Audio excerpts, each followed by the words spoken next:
Hoy voy a decir muchas obviedades, que para gente curtida en estos temas como vosotros resultarán incluso simplonas. Pero en fin, tenéis que pensar que también hay oyentes a los que nunca les ha interesado la política y de repente se han dado cuenta de que no solo es un tema muy importante, sino que además es un tema mucho más entretenido y fascinante de lo que creía. Ahora bien, puesto que han estado tanto tiempo al margen de estos asuntos, tienen mucho trabajo por delante para ponerse al día. Y es para este tipo de personas que canales como el mío resultan muy instructivos. Desde mi punto de vista, el sistema de economía de mercado es el menos malo de los sistemas económicos, de igual forma que la democracia es el menos malo de los sistemas políticos.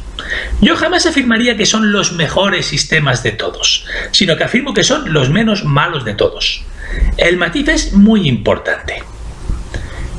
Pues bien, supongamos que en 1900 en el mundo regía más o menos la economía de mercado. No era bien así, pero en fin, al menos en aquella época regía el sistema del patrón oro, lo que al menos nos aproximaba al ideal de la economía de mercado. Por aquellas fechas, en realidad mucho antes, pero bueno, simplificaremos a efectos del audio de hoy. Una banda de banqueros facinerosos afincados en Londres secuestraron el sistema financiero internacional y se convirtieron en la élite dominante, lo que implica que esta élite, encima, para más INRI, para empeorarlo todo aún más, es una élite extranjera. Esta mafia, los banqueros sionistas y sus colaboradores, los masones, es una élite extractiva, especuladora, explotadora, estafadora, expoliadora, usurera y parasitaria. Son un cáncer y actúan como las sanguijuelas, como las garrapatas, como los vampiros, como los buitres, y genéticamente son un cruce entre las ratas y las cucarachas. Pues bien, al apropiarse de todo, destruyen la economía de cada país y aniquilan a la clase media. Esto provoca que cada vez más gente se arruine y empiece a votar al Partido Comunista. Al principio los comunistas se hacen con la alcaldía de algunos pueblos, luego con la alcaldía de una gran ciudad, luego con el gobierno de una provincia y finalmente con el gobierno de la nación. Cuando llegan al poder, los comunistas lo primero que hacen es expulsar del país a los banqueros sionistas, una decisión con la que estoy 100% de acuerdo. El problema es que acto seguido empiezan a aplicar sus lunáticas ideas y como consecuencia ese país se empobrece aún más, hasta que finalmente implosiona y se sume en la ruina material y espiritual total, dejando vía libre para que los banqueros extranjeros regresen por la puerta grande y vuelvan a adueñarse de todo una vez más. Esto es lo que sucedió tras el colapso de la Unión Soviética en 1989 y en la década de los 90, hasta que afortunadamente el nacionalista Vladimir Putin llegó al poder en el año 2000 y expulsó de Rusia a los banqueros de Londres y Nueva York. Como podéis comprobar, se trata de un nefasto ciclo histórico que se repite una y otra vez, y del que solo se puede salir aplicando políticas nacionalistas. Por todo lo que he explicado, es de vital importancia impedir que llegue al poder una élite extractiva, sobre todo si es de origen extranjero. Y si cuando tú naciste esa élite ya estaba allí, como es el caso de todos nosotros, es de vital importancia desalojarla del poder cuanto antes.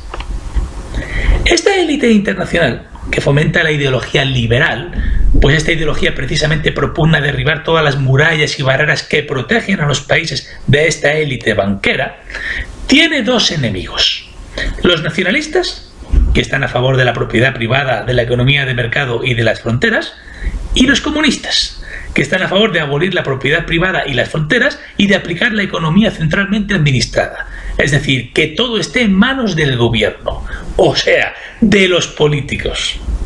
¡Fua! Menudo desastre. El comunismo fomenta el colectivismo extremo y entrega todo el poder a los políticos, mientras que el nacionalismo promueve un colectivismo moderado que respeta la iniciativa y la dignidad de los individuos, fomentando la aparición de una sociedad civil fuerte y cohesionada. Para mantenerse en el poder, lo que hace esta élite extractiva extranjera es enfrentar a los nacionalistas y a los comunistas, de tal forma que mientras ellos se destrozan entre sí, los de la élite se sientan en sus cómodos sillones y disfrutan del espectáculo. Eso sí, los banqueros internacionales tienen más miedo a los nacionalistas que a los comunistas, razón que explica por qué bajo mano siempre favorecen a los comunistas. Lo que voy a decir a continuación para mí es muy duro de decir. es peor que un dolor de muelas. Pero nuestra situación es tan triste, tan desesperada y tan patética que se tiene que hacer así.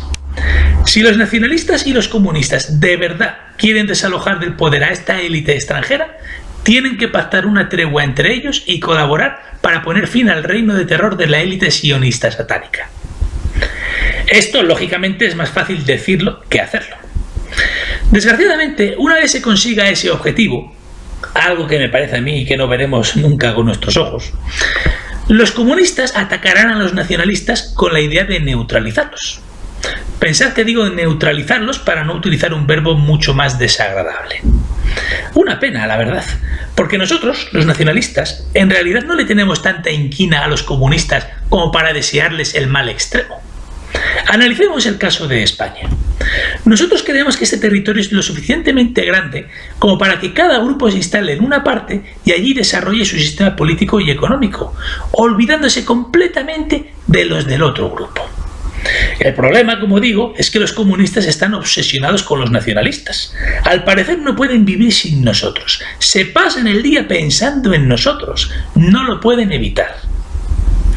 Lo que los nacionalistas proponemos es dividir cada país en dos. En una mitad se aplicaría la economía de mercado y en la otra mitad se aplicaría el comunismo. Mi modelo es el modelo de Corea del Norte y Corea del Sur. Os aseguro que si adoptásemos este modelo, todos seríamos mucho más felices. Acabaré este audio con una breve biografía del filósofo sionista Karl Marx, realizada por un argentino en clave fidedigna.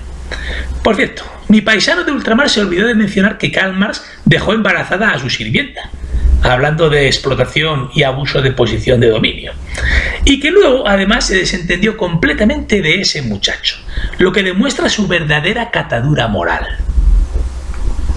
Buena gente, ¿cómo andan? Espero que mejor que cualquier comunista que se tiene que meter la teoría de valor trabajo en el orto. Te están cagando, tenés que darte cuenta.